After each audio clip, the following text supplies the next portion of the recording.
kakanawin. Okay lang yun. Ang masama, yung lard, nilalagay na rin nila dyan. Hindi mo matutunaw ang lard. Kasi mataas ang melting point yan. Pangalawa, napakamali na ilalagay mo kaagad ang lard. Sa tamang paggagawa ng tinapay, huli talaga ang fat. Because napaka-logical naman ang explanation kanina. So, maraming panadero ang nagugulat na hindi ko na ginagawa yun. Ilalagay ko na kaagad yung mga dry ingredients dito. Siguradong matutunaw yan. Because ang sugar natin, sabi ko nga sa inyo, napaka-soluble. Kasi napaka-soluble. Hindi na kailangan kanaw-kanawin because it's a waste of time. Okay? So, there. Because there are times brown out. Wala kang magagawa kung di magmano-mano. No?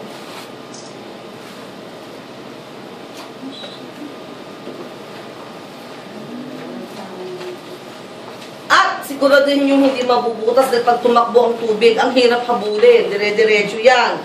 Pangalawa, never pull the flour from the outside going in. It has to be from the inside, no? At saka ganito, mapapansin nyo kanina, mamaya, hindi na niya iikot-ikutin pa.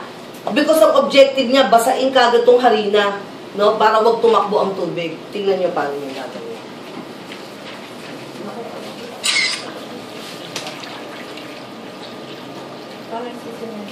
Parang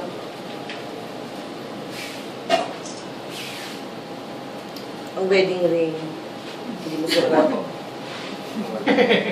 Uy, si Bob, ano to? May magbibigay dito ng $15 million. Pakita mo yung sulat, Bob. Ginagastos na namin, di namin maubos-ubos. Scam. Galing Belgium.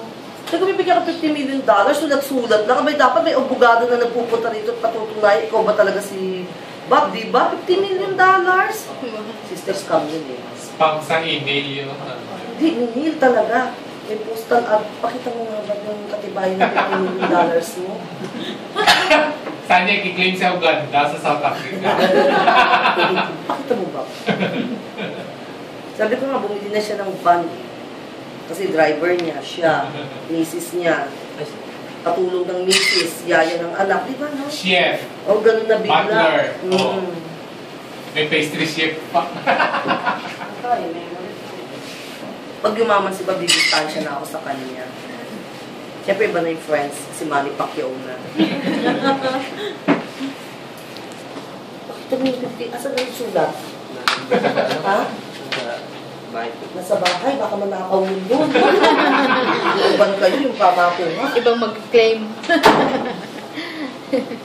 Wala man ng contact number.